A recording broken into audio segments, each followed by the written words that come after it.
Welcome to the XY Advisor podcast, where it's our goal to help you become the best financial advisor possible and drive the positive evolution of financial advice.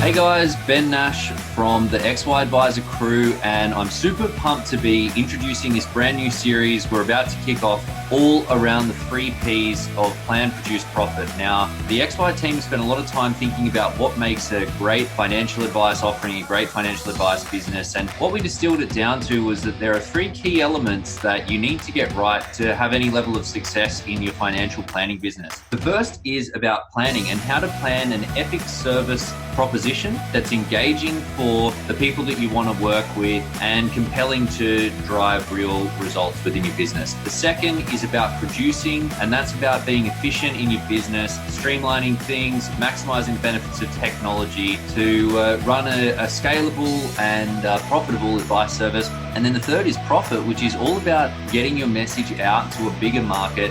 How do you attract more people into this awesome offer that you're running efficiently and scalably? So I'm taking over the next 15 episodes. We're going to have 15 advisors, going to be 100% advisors. I've had a bunch of fun with the recordings that I've done so far, the interviews, and I've got a few more great ones to come. So I hope you enjoy this series.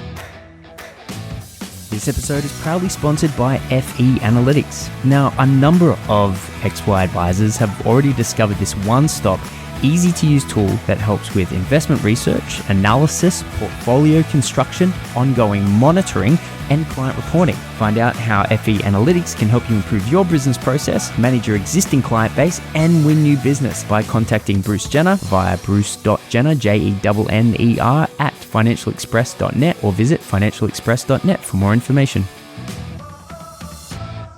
Well, Mr. Bates, thank you for joining me for the second time for this series. We're talking today as part of the Plan, Produce, Profit series, and talking all about the third P, which is profit, and really getting your message to the masses. Something that you've done very well. So, mate, thanks for joining us.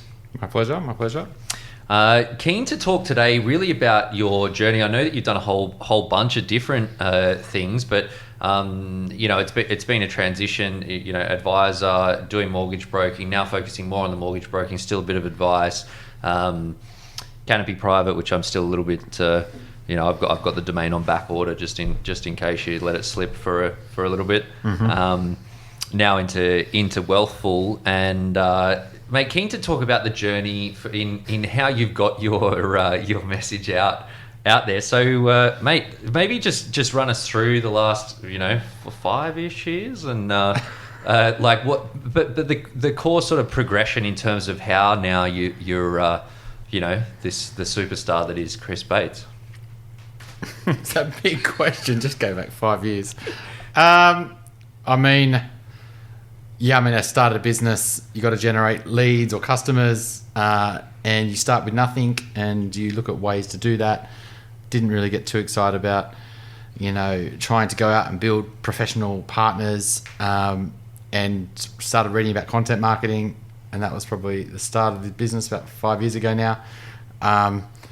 And then it was blogging, and then it was that didn't really work, and then went to short snippets on LinkedIn mainly. Then last year, 18 months ago probably now, crazy, started a podcast, and then now we're going to try to do some videos, and they're kind of working a little bit. So yeah, I guess through that journey I guess it just creates more awareness, and I enjoy it. Yeah, it's an interesting, the business of financial advice, I find generally is like an experiment, right? Like every person's different. You can tweak one little part of what you do, and then it drives a slightly different result. And if it's a positive result, then you do more of it. If it's a negative result, then you do less of it. Yeah. Business is the same, that you do the thing, but the land of marketing, I think on its own is exactly the same, that you do, we, and this is, admittedly, this is the second time we're having this conversation, but you do some stuff and, it doesn't get the responses that you want. You tweak it slightly, pivot, different channel, different message, different approach. and then if you're committed to following it through, then you can pivot until you get some good stuff happening. Yeah, you love the word pivot, don't you? Pivot and pivot. Yeah. And pivot and pivot. That's you paying for this marketing? Pivot. Pivot. Yes. I mean, it is kind of true. I think I couldn't foresee how writing a blog would lead to a customer, and until I went through that experience, and a customer reaches out to the website and says, "Read your blog, want to chat to you." And I'm like, "Oh right." So I've just turned that effort was actually rewards. And then when you start to see that happening quite regularly, you're like, this is working. And then, right, I'm going to double down on this because this is actually going to drive my business. And that's pretty much what did. And that's kind of my only sole way of getting business probably was through LinkedIn. And then off the back of client referrals, because you're building a client base. And then also referral partners would refer where they've now built up enough trust that I'm staying consistent and authentic to my message, and now they're thinking, actually, I wouldn't mind sending my clients there as well. So that was there's been lots of different things, media, lots of different things that popped out off the back of just producing content. For sure. And I think, one thing leads to the next thing, and some of the things are good, some of them don't work so well. But tell me, because where you started, I feel like getting a lot of traction was really on the LinkedIn channel. You started doing. You told me last time you started doing some longer form stuff, and then that's eventually transitioned. Tell me about that. How it got started, some of the results, and how you changed or how you evolved over that. So when I started the business, there was probably I was a bit of a damaged advisor. I'd seen too many things that I didn't agree with. First 3 years was in the UK and UK banks. So I saw retail advice at its worst. I saw some independent advice in the UK, which wasn't great. I saw advice at, certain practices and in Australia that I wasn't happy with. And I guess when I started the business, I was like, I want to do it my way, a better way. Tell everyone the world else is evil. Yeah. My way. I'm ginger. It's fine. That's it. And that was kind of not working, right? Which it wouldn't. You look back on it now and you think that's not going to work. But oh, mate, it got you a lot of attention. I still remember I was looking through the photos, the old XY photos, and from the Modern Advisor event, and mate, when you did your presentation, and the first slide was just like all red, no commission, in big bold letters on the screen, and I think you probably 90% of the room hated you. The other 10% were just like, "Fuck, is this guy serious?" I think that there weren't many people vocally out there really shouting down the way that things had been done and the results that had actually led to in some cases in the past. This is it probably would have been about the time of the FOFA reforms, before all of the stuff with the LIF and the ASIC review into the insurance industry as well. And I think you were out there banging the drum, and I don't want to put words in your mouth, but it generated a lot of attention, a lot of attention from advisors, a lot of attention from the media. I think they liked it, a lot of attention from those from the old codgers with too much time on their hands that sit there just trolling the IFA comments section of the thing. But mate, anyone listening, I would highly encourage you to look up the archives of the IFA and check out some of those things. Some of them were hundreds and hundreds of comments. Quite amusing reading. But thank you for that, all of that entertainment, I suppose. Just from I mean, you think you can change, or you feel like there's a better way, or you feel like the industry needs to move forward, and then you go to an event and the room's full of grey hair. And people want to keep doing what they've done for the last 20 years, you can only go to so many events till you realise that it's not going to change. You can't change it. So kind of just go be happy with what you're doing and just focus on what you want to do in your little journey. And that's when I just kind of switched. It was kind of almost like a day thing. I just switched and said, well, that's done now. I've said what I need to say. I'm just going to do it my way now. And I just started posting on content that, made it all positive. Talked about wellbeing, talked about things that I'm passionate about, and just see how that goes. And then that's when it's all kind of shifted. And Sure. You know, to be honest, I haven't really kind of gone back into that world because, you know, I don't really need to. More mellow in your old age, mate. Yeah, exactly. And but the comment, you did get a lot of attention with some of the LinkedIn content, especially some of the property. Obviously, you know, you've got a very strong, like a big part, probably the main part now of your business is around mortgage broking and the property planning piece. And some of the things, like the articles that you put in on LinkedIn, were getting a crazy amount of traction. What made you change the tone of things when you are getting that much attention? So the property is a big. It's you know, it is a big discussion. It's kind of Australia's favourite pastime to talk about it, right? So it is a very topical thing. I'm not getting people to talk about something that's not they're talking about anyway, right? So, and then when I said, look, I'm not going to stop working with kind of older clients. You know, it's all 30s, 40s couples, families, no clients in their 50s. You know, passed on clients that were in their 50s to other advisors, and just said, look, that's it. I at that point just said, well, what's their biggest problem? Property. And I just said, I'm just going to double down on becoming the expert or a trusted advisor in that space. There's not really many out there. And I'm just going to post a lot about property and filter it with lots of other things around the side so it doesn't get too boring, but I want to keep clocking there. And to be honest, the good thing about content is, you know, and I saw someone post this the other day, is, you know, it has to be a bit off center. It has to be a little bit challenging and a bit confrontational, or a little bit, you know, making someone think. Otherwise it's not content, it's just news reading, it's just reporting, it's just, yes, it has to actually be something that's directing a conversation in a certain way. And the good thing about property is it's so heavily unregulated and there's so much mis-selling of products. Yes. Is it's very easy to call out, and so what I was doing is calling it out, and that would get a lot of traction because you would get, you know, off the plan sellers, house and land packages, developers, all these people who are heavily conflicted and who are doing the wrong thing would want to defend their turf. And I'd be like, well, no, it's not right what you're doing. You know, these are the reasons why. Yeah, and $40,000 commission. What's wrong with that? Exactly. It's not ignorance is bliss, to be honest. I don't think they don't know what they're doing. They do know what they're doing, people would say they're trying to make money to feed their families and things like that, but I thought you can do something else rather than, you know, stitch people's financial futures up. So for sure, yeah, I've seen too many people that have, got really shit results, and for an extended period of time. You know, property is one of those things that you buy a bad one, it's expensive to buy, it's expensive to sell. You don't want to lose money, so it ends up being this just years of pain and mediocre results, as well as stopping you from actually doing something else, like buying a good property or doing investing, or this is tying up your cash flow and all of the things. So, okay, so you've got this, you sort of plugging away long form content, LinkedIn, and so you changed to these posts that were just like, you just basically fill up do a little blog, or a short blog, put it into the thing, tidy it up. I remember we had this chat a little while back, and then it was more positive in nature, but also less combative.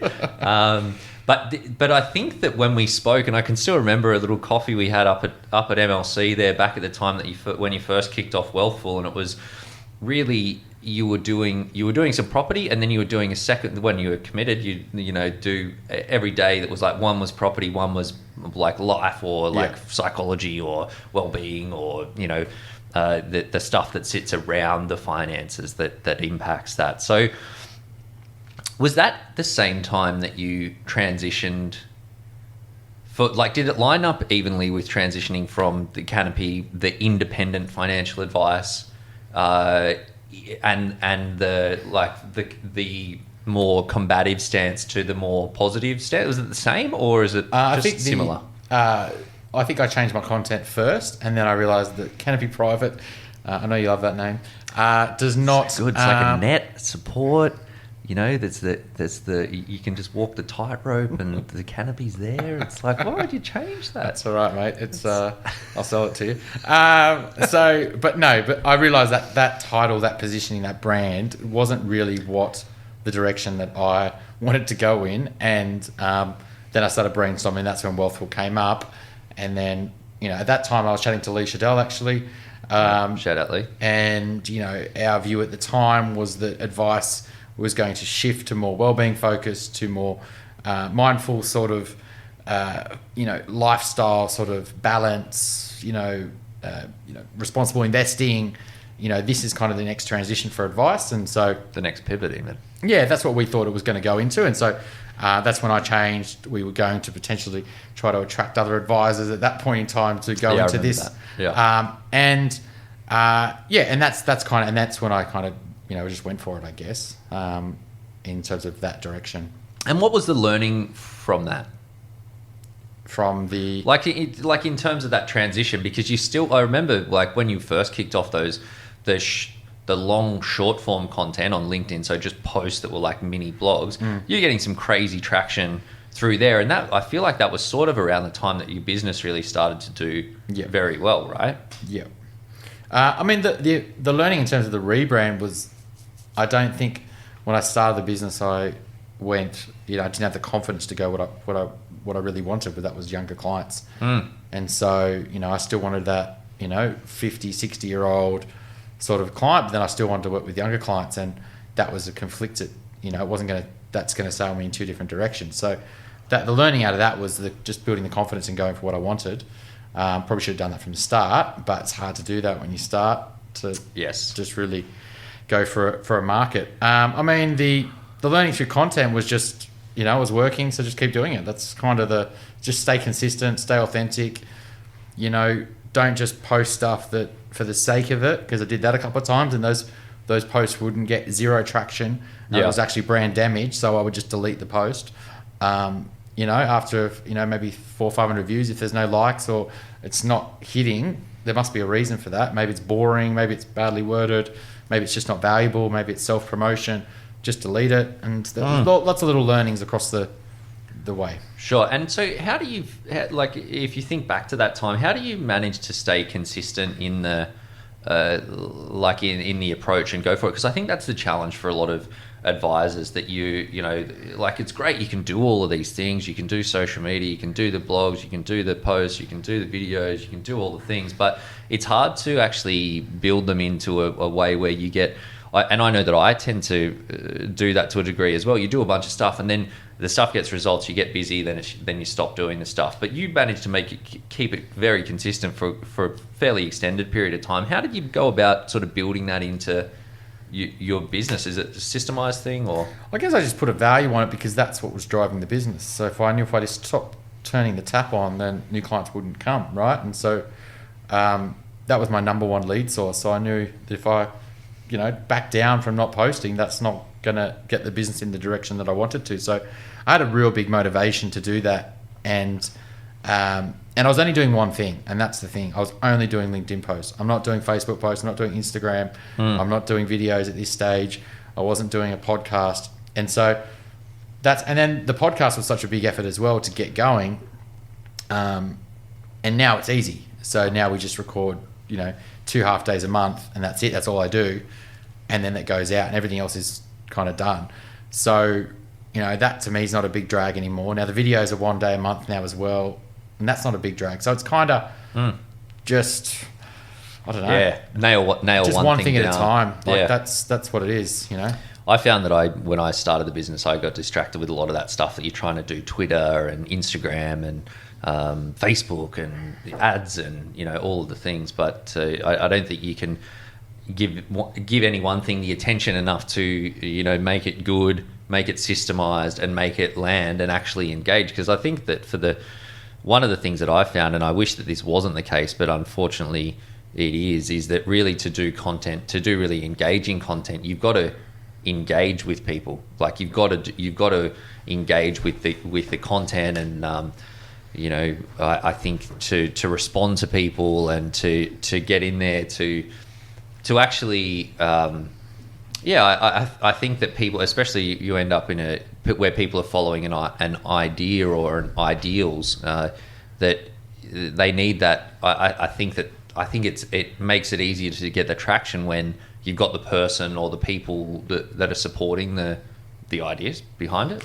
You do create a little bit of a tribe, and then that tribe will naturally defend you and will be, the ones that, the groupies that will probably always like. And so if you do create that, mainly that's through just producing consistent content that they're liking and they're following and they're looking out for, then yeah, I guess that's, you need to have that. Otherwise, but you got to build it. So you just got to keep going for it. Be there. Yeah, exactly. What do you reckon? So we talk about a few things, being consistent, having your message, being a bit off center, engaging. What do you think is the most important thing that you need to get right to be successful in getting a message that actually gets cut through and builds traction? You just got to be very clear on who you're trying to help and be on the right platform for them. So, who I want is kind of professionals, 30s, 40s, switched on, self-educating kind of people. Where they're going to digest content? Well, that's probably LinkedIn.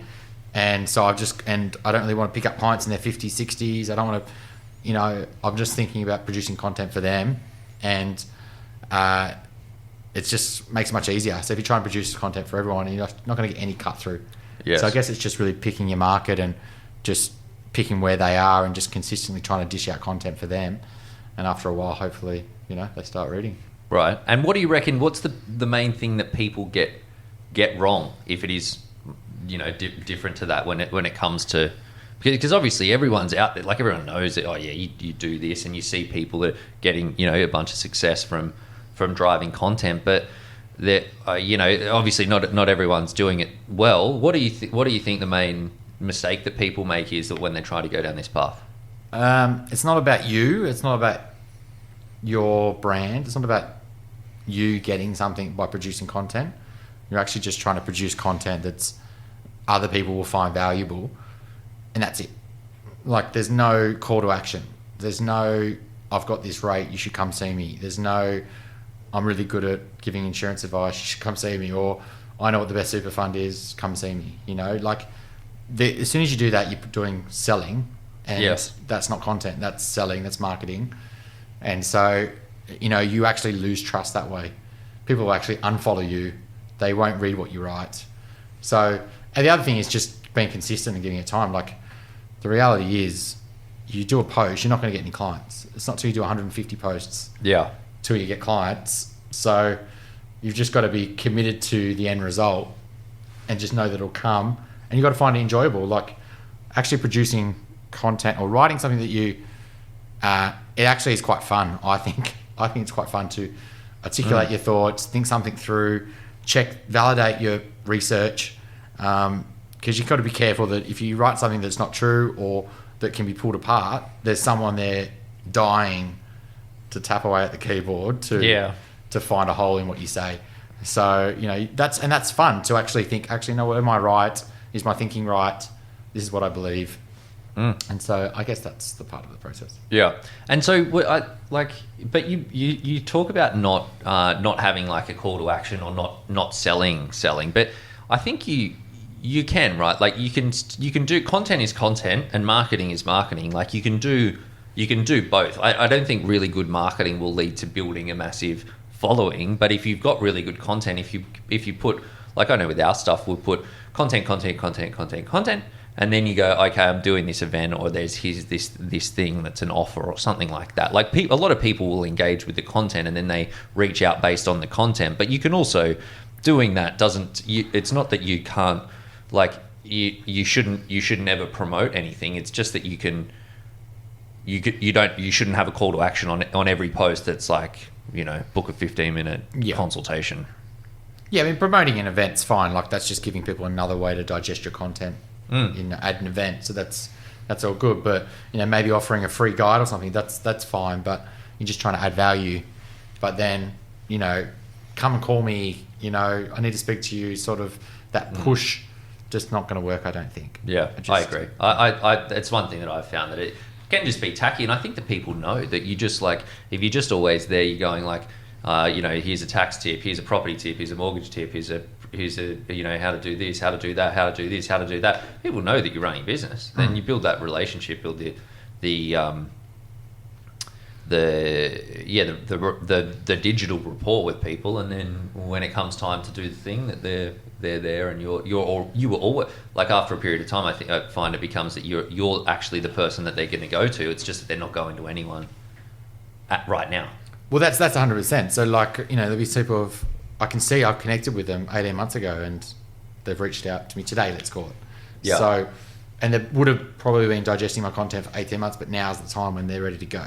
Yeah. And, you know, lots of people with advice, you know, they'll make an inquiry and then they go cold again, which I'm sure we've all had. You know, because it did get to number 1 on the priority list, which was finally in a gap in their life, and then bang, life's taken over again. It's gone back down to 7. Yes. And so, you know, you can see that sometimes with new clients. So I guess it's, you're just trying to be front of mind with it. And yeah, it's a long game. And so tell us about the podcast. So you're plugging away on LinkedIn and it's working. What was the thought process behind that? How did you go about it? Because I know you're getting some pretty like big numbers now in terms of the views and stuff off the back of it. So I knew I needed to do something else from producing LinkedIn content. I probably didn't have the guts to do video. I didn't know how I wanted to do video. And you didn't have 2 videographers to follow you down No, the I street didn't at have that that. point. I've got one. Dropped the second. It was a bit unnecessary. But, you know, and then I thought, well, I've got to have a bit of an angle here. It's probably better to have a co-host. It gets a bit boring talking to one person, like now. Just kidding. And no, but yeah, have a co-host, and and then basically run around property, because that's kind of what I want to do. Focus on. So I met a buyer's agent who already knew, and then we formulated. We didn't actually go ahead because we actually had 3 or 4 brainstorming meetings where we were, let's have a different angle to this. I said, let's get Simon Russell in first. Let's just do an interview with him. Let's go on the behavioural side, see how that goes. And then that's when it all came out, and we went, actually, this is where we want to kind of go on it. It's just, and that's where the elephant in the room idea came from, off that podcast. So we didn't actually really even know when we first started. And it's been good. It's just been a bit, it's for me, I just think it's great networking. You know, I get to reach out to, experts and the top of the tree in all different parts of the property market, or economics, and ask me if they want to come on the show, and then 30% of them say yes. Yeah. And then you get to meet 4 good people every month. So that's and it does. The good thing is we're being quite controversial with the content. We're not letting any of the new sort of property world impact us, and so a lot of our listeners, we're getting quite a good following that are very committed and have learnt lots. I mean, even today there was a guy that sent me some pretty strong feedback when we were going quite hard on the negative gearing policy, and he said, this long email that you guys are sounding like you were supporting Labor and blah blah blah, and then he emailed me again today and said, your content, the podcast has got much better. I'm loving it again. And yeah. So, we've had people who've listened obviously every episode, and there's like 90 episodes. So. Well, yeah, I had Glenn James on for this a little while back. Oh, yeah. He obviously does a lot of stuff in the podcast space, and I think it's true of podcasts, but I think podcasts are probably a bit more personal because you're in people's heads. But I think it's partly true of all content, and when you're doing content marketing as a strategy, that you essentially train people into the stuff that you want. And if people hate your ideas, they just don't engage with your stuff. So it's not like you're going to have someone follow you for a year and then follow your stuff for a year and then reach out and you go, I'm a socialist and I hate negative gearing. And then they go, that's, no, because they're obviously they know what you're about. They know, in some level they're sort of buying in, or they're in agreement with your stuff. So then they're already trained quite well as well. I notice it a little bit with some of the video content that I've done, and then you do a call with someone and then they say some of the stuff that you've said, and you're like, oh yeah, this is cool. Like, what do you want? Oh yeah, I want lifestyle balance or a life not limited by money or something. They're like, oh yeah, that's sort of what we do. Good. So I think it's a good way just to you're immediately eliminating the people that are not going to gel with your message and what you're about. So, mate, tell me, obviously it's been a substantial sort of journey. What's Is there anything that you found that worked really well, like sort of unexpectedly? I mean, the podcast is that. I mean, when we get inquiries, I don't really ask, where did you hear from us? Was it Google or was it etc. But I will always ask on the call, how did you hear about us? And, whether it be LinkedIn or the podcast. And the podcasts are, so far down the buying journey or the trust journey that, it's not even a case of explaining what we do or anything like that. They just, ready to go. Like you say, talking the lingo. They already apologise sometimes, which is crazy because... And they say, look, and I've already got a poor asset and I did this wrong and I did that. And I'm like, yeah. And like, it's kind of like, well, you know what I mean? Like they've already kind of like almost trained themselves up on it. So that to me was a huge learning, just how powerful the podcast was. Yeah. Awesome. And on the flip side then, anything that you're really expecting to work that didn't? I mean, long form articles, I think, didn't really work, I think. But I haven't gone back there for a few years. So maybe, with a bit more of a following, they'll probably make it more traction. From a content sort of marketing space, I mean, yeah, I haven't really gone and paid any I haven't done any paid advertising at all. So I haven't really got any, I haven't been burnt. I haven't gone to any marketing companies and paid $2,000 a month for SEO and found out that didn't work or... Facebook ads, man, fuck, that's a time vortex that you just, not even just a money thing, like, and I've wasted a little bit of money, not that much, like a few $1,000 over the last few years, but just the time involved with all those sorts of things. And I think that, especially in the content marketing space, that you can't, Glenn James, he's probably the only one that's doing it really, really well. Actually, no, that's not true, but there are a few people doing it really well, but not many. But they sell the dream. It's so easy to get caught up in the digital marketing. Make money in your underwear. Don't have to deal with anyone. Just do your Facebook ads and sell your online course and do it. But I find that for a lot of service businesses, it's really that there's a course. The core of your business is a service, right? So there's always going to be a jump between a $50 online course and a massive, helping people buy $1 million property, helping people create a financial plan for the rest of their life and spending, thousands of dollars on doing that. I think, it's easy if you get too swept up in it. I know this definitely happened to me, that you try and create all this, training programs, and I wasted all this time Facebook advertising and never got any results. Whereas if you just find the channel where people are and you can do it natively, LinkedIn is obviously a good one. Or I know a lot of people, there's success on Instagram or Facebook. Jess and Glenn, who we had on right at the start of the series, have done really well with getting traction on their Facebook and stuff. That you don't need to do that, and I think you got to do the right thing at the wrong time is also the wrong thing. When you got you got 50 people that are underneath you, and then maybe there's more of the resources to support that. But I think that it is easy to burn a heap of time doing the something that's a decent idea, but just at the wrong time and not in the way that needs to be to actually drive results. Yeah, I think that's hard as a small business owner when you've only got limited time, and that's your number one resource to grow the business. I remember I looked at so many different like shiny object syndrome with tech. How can I systemize my business? But it's just me. It's like build a process for myself. Like, and I would look at all the latest tech and CRMs and digital signing tools, and I'd get excited by all that. But I was wasting time. And even thinking about where the future of advice was, I would spend a lot of time researching robo-advice, digital advice tools, what's happening overseas. I mean, I've got a lot of knowledge there now that, a lot of that stuff's not something to be worried about, that they're actually building it for advisors as well.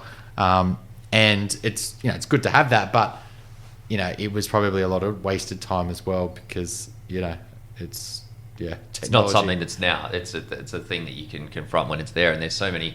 It's like with clients, I think that you help them think through problems, and you find that there are some clients and they get so caught up trying to think about the next step and the next step and the step after that they paralyzes them from making a decision now. Where sometimes you just got to, let's be clear on what the next step is and probably think it one or two steps ahead of that to make sure you're not shooting yourself in the foot. But really, pondering the 2050, that it's probably not going to be a positive impact on your business right now.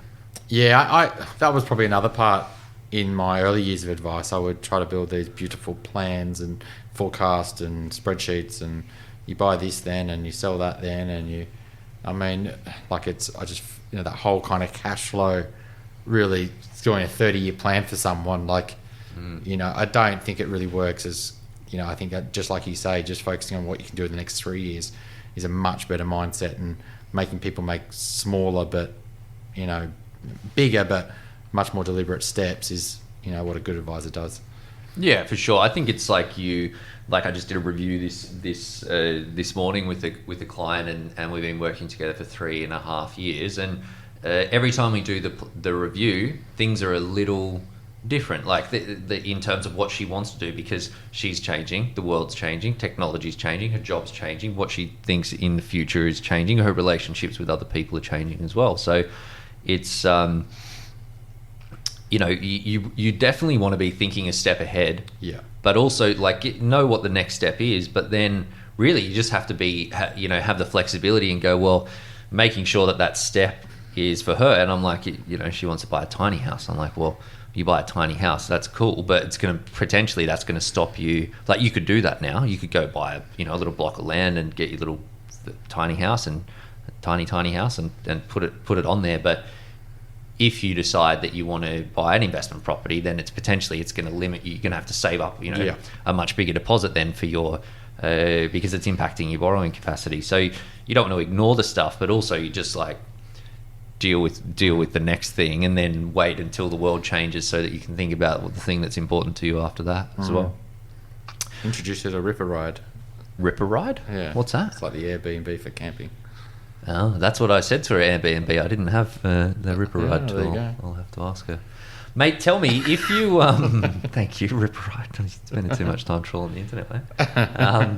So tell me, if you were to go back to the start and clean slate, what would you do differently?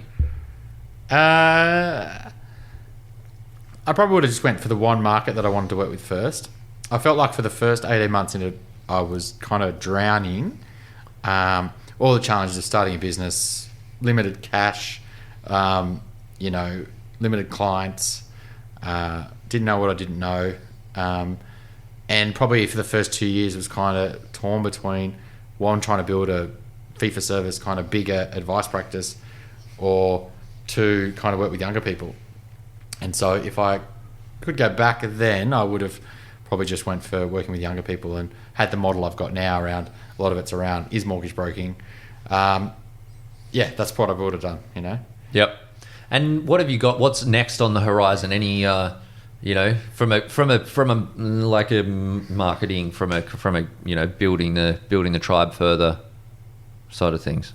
So the next thing's video newsletters. So every week, a video will go out to clients, basically documenting everything that I've learned this week that I think they need to know, and that'll go out for every week to as many followers I can kind of get on that. So that's probably the next thing. But the videos, did another 12 on Friday. I haven't literally got the email just then. It'll be interesting to see how they come out. Hopefully do videos every month, keep doing the podcast, keep doing posts. And then, might have a new business partner as well. Ooh. That would come on, and he's a bit of a gun in other social, like Facebook and Instagram, and so a mortgage broker. Yeah. And so can we play Hangman with the name? And so and that would be good, because that would open up doors. Oh man, come on, you can't leave me hanging like this. So I mean, that's just as a because you're always kind of working on these things, so that's something that could open up or expand the brand quite massively. Sure. Okay. Well, we'll have to save that one for the next podcast. It seems. That's it. We'll see how we go. Mate, Mr. Bates, thank you very much. We've got the Blink List version, I think, today, because we did thrash this out in extended chat just last week. But mate, before we go, a couple of quick ones for you. What's biggest oops moment or stuff up It would, and it's kind of happening a little bit now, which is quite frustrating, is when the business is not delivering on the service proposition just through growth and not being able to, turn around, clients in timeframes that I think are respectable. And yeah, there was probably a few times over the last 5 years where it all just got a bit too much, and wasn't delivering basically. And I feel like there's a whole kind of self-sabotage thing that starts to happen, and it gets stressed and burnout, etc. like that. So I'd say there's been a few moments in the business that's happened, and it's kind of happening again now. Like, we've just got a ridiculous amount of work, especially because the property market's kind of changing and people are wanting to buy and wanting to move, and urgency's there, and it's trying to get things through the river. So I guess the biggest ultimate is just being better at managing those challenging times. Yeah, it's an interesting one that you push hard and harder, as a small business owner, especially when you're when you've got a smaller team and you're pushing, trying to get the work, and then it's like they say that you should hire 6 months ahead of when you should, but who's going to do that when you're paying the wages for 6 months waiting for the business to come? Then it's sort of this catch-22, and I know I've been there, we are there. Same thing, that you've got to, and then you've got to furiously sort of backfill team, process, systems, IT, all the things that it's definitely a challenge. So, mate, when you crack that code, just let me know. That'd be good. It's just something that keeps on getting bigger and bigger problem. Best piece of advice you've ever received?